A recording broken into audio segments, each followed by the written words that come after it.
Welcome back to the Deep Dive. Today we're going to dig into the source material for Executive Order 1179. That's the one titled Removing Barriers to American Leadership in Artificial Intelligence. Exactly. And our goal here is really to understand how this one order changes the game for the U.S. approach to AI. It feels like moving from maybe caution to full speed ahead. Oh, absolutely. It's a very quick and pretty profound policy change. That's what makes it stand out. Right. Signed by Donald Trump, January 23rd, 2025. And, it wasn't just setting a new direction. It actually immediately got rid of the previous administration's main AI framework. And just so you have the timeline clear, that previous framework was Joe Biden's order from October 2023. EO 13110, the one focused on safe, secure, and trustworthy AI. That's the one. So we're not talking about small tweaks here. It's like watching a whole policy structure get taken down and, well, rebuilt almost instantly. Yeah. And the new focus is clearly on clearing away obstacles to secure global dominance in AI. It is. And if you look at the actual words in EO 14179, Section 1, the goal is stated very clearly. Who should? To cement the U.S. as the world leader in AI.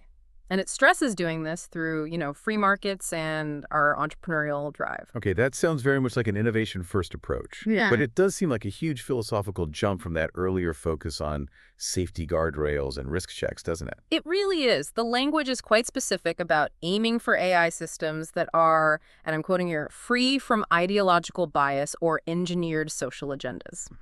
Ideological bias. Yeah. That phrase jumps out. It's definitely a core part of this new direction. The order basically frames existing policies that were meant to ensure fairness or safety as barriers to American AI innovation. Barriers to be removed. Exactly, to prioritize speed and getting ahead. Okay, but that term ideological bias, it feels politically charged. Does the order actually define what that means, or is that left up to the agencies who have to write the new rules? That's a key point. No, the order itself doesn't give a strict definition. It sets the big picture direction. So it leaves it open to interpretation. It does, and that ambiguity gives a lot of leeway, really, to the people implementing it. The assistant to the president for science and technology, the national security team, they get to shape what counts as acceptable or unacceptable bias when they build out this action plan. So the focus shifts.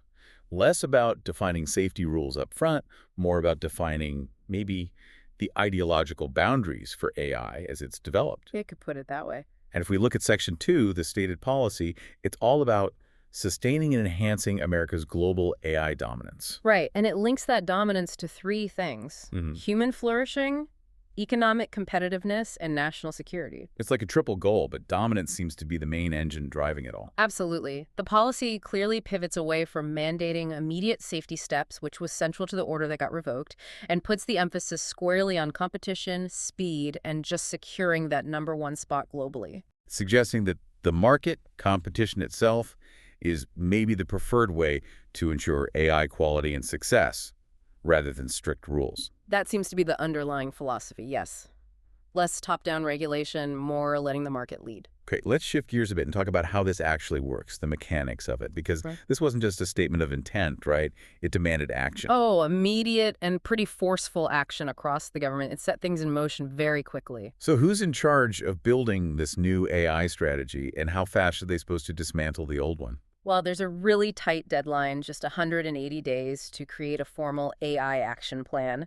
The goal of that plan is specifically to keep the U.S. in the lead. 180 days is fast for government action. Who's on the team? It's a specific group combining tech and national security leadership. You've got the assistant to the president for science and technology, the special advisor for AI and crypto, and the assistant to the president for national security affairs. Wow, okay, that's a serious concentration of power there, mixing tech, security, and economics right at the top. It signals AI is being viewed primarily as a strategic asset, geopolitically and economically. Makes sense. Are others involved? Yes. They coordinate with the Assistants for Economic and Domestic Policy, plus the director of the OMB, the Office of Management and Budget. Okay. And beyond creating the new plan, what about getting rid of the old rules derived from the Biden order? That's covered in Section 5. It mandates an immediate revocation review. Every federal agency has to go back through all their policies, directives, regulations that came out of the revoked EO 44110. All of them. All of them. And they have to flag anything that clashes with this new goal of global AI dominance. And this is where the speed really kicks in, I imagine. They don't just flag them, do they? No, they don't wait. The order says agencies must immediately suspend, revise, or rescind those conflicting actions as appropriate. Immediately suspend. Yes. And here's a critical detail. If they can't finalize the suspension right away, they're told to promptly take steps to provide all available exemptions authorized by any such orders. So they're basically using exemptions to bypass the old rules right now, even before they're formally changed, clearing the way immediately. That's exactly what it looks like. Removing regulatory friction up front is the clear message. Any other administrative changes? Yes, a significant one targeting internal government operations. Within just 60 days of the order, the OMB has to revise two specific memoranda, M2410 and M2418. Okay, those memo numbers might sound a bit like insider jargon to listeners. What do they actually control? They're important. They're the guidelines for how federal agencies actually buy, build, and use AI systems themselves. Oh, okay. So forcing a revision within 60 days means the administration is making sure that even the internal government machinery aligns immediately with this new policy focus on dominance and rapid adoption. Not the previous focus on, say, detailed safety checks and audits. Exactly. It shifts the internal priorities, too. It's a complete operational turn. Got it. And before we get to how industry reacted, you mentioned Section 6 earlier. It's worth highlighting again. Yes, definitely. Section 6 makes it very clear that this order does not create any new rights or benefits that someone, a private company or individual could sue the government over. So it's purely about directing government agencies internally. Precisely. It's about setting internal priorities and directing agency actions, not creating external legal entitlements. Okay, so we have the policy shift, the speed, the key players, the mechanisms. But policy doesn't happen in a vacuum. When something this big changes, industry definitely wants a say, right? Oh, absolutely. They rush in to influence that action plan. You saw that with the public input process. Tell us about that. Well, the NITRD program, that's the National Coordination Office for Networking and Information Technology, R&D, put out a request for public comments on behalf of the White House Office of Science and Technology Policy. And the response? Huge. The sources say they got over 10,000 public comments by the March 15th deadline. 10,000. That's a massive amount of input. Yeah. Shows how high the stakes are perceived to be. Definitely. It's seen as the place where the future rules of the road for AI are being hammered out. A flood of views from business, academia, civil society. Let's focus on a couple of the big tech players. What did companies like OpenAI propose? How do they want to shape this action plan? Well, OpenAI's submission hit on several expected points. They talked about wanting regulatory preemption, strong export controls to protect U.S. tech, more investment in AI infrastructure, and making it easier for the government itself to adopt AI. Standard industry asks, mostly. Anything stand out?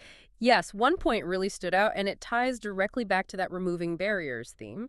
They proposed enabling the ability to learn from copyrighted material without facing the usual licensing hurdles. Ah, the data issue. That's where the rubber meets the road for training these big AI models, isn't it? It really is, and this is where you see that tension between speed and, let's say, data fairness or intellectual property rights come sharply into view. Why is using copyrighted data, potentially without permission or payment, seen as so crucial for keeping the U.S. ahead of competitors like China?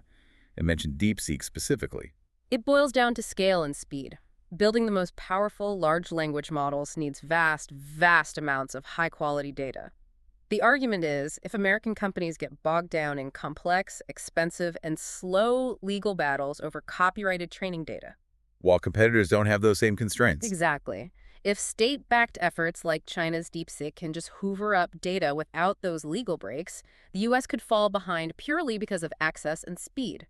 So removing that copyright hurdle is framed as a strategic necessity. That's a significant reframing, basically positioning copyright law as a potential obstacle to national security and economic leadership in AI. It is. It's a big leap. What about Google? Did their input follow similar lines? Pretty closely aligned, yes. Google talked about boosting domestic AI development through things like making energy infrastructure better suited for massive computing needs, having balanced export controls, keeping federal research funding strong. Sensible points. And they also pushed for modernizing how the government itself uses AI But the really interesting part was the overlap. What was the common ground between Google and OpenAI? Both of them strongly urged the White House to push back against international rules, particularly foreign copyright and transparency demands. They actually named specific foreign proposals. Yes, they explicitly mentioned resisting approaches favored by the UK government in its own consultation on AI and copyright. Okay, so that reveals the core tension quite clearly, doesn't it? It really does. Driven by this new executive order's focus on dominance, the major U.S. tech players are actively lobbying the government to resist international pressure on things like IP rights and transparency if those things are seen as slowing them down. Speed and market control seem to be the top priorities being pushed.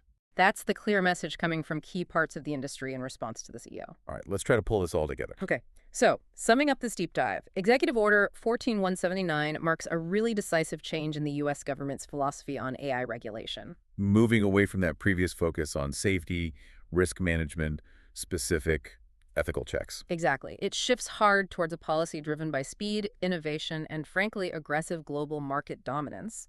And it backs this up with those tight deadlines: 60 days for OMB, 180 days for the action plan, and the direct order to suspend or kill any older rules that get in the way of that dominance goal. Okay, so let's just unpack this one last time for you, the listener. The stated aim of the order is to promote American AI that's free from ideological bias or engineered social agendas. That's the official line. Right. But the most immediate, powerful feedback from major industry players centers on removing copyright barriers. They argue these IP protections hinder their ability to train AI models quickly enough to compete globally. A very practical economic interpretation of removing barriers. So what does this really mean for you? Right now, as these action plans are being drafted, the very definition of American leadership in AI is being shaped. Is that leadership going to be primarily defined by market share and how fast we can innovate, maybe cutting some corners on data rights or ethical considerations? Or will the longer-term view incorporate things like fairness, transparency, and responsible data use as part of what it means to lead? That's the core question unfolding. You're essentially watching the rulebook for our digital future being written, rules that will directly impact the AI tools and services you use every single day, what they can do, and maybe just as importantly, what they won't be allowed to do. Something to think about. Definitely. That's our deep dive for today. We hope you'll keep exploring how these critical policy decisions are shaping the technology all around us.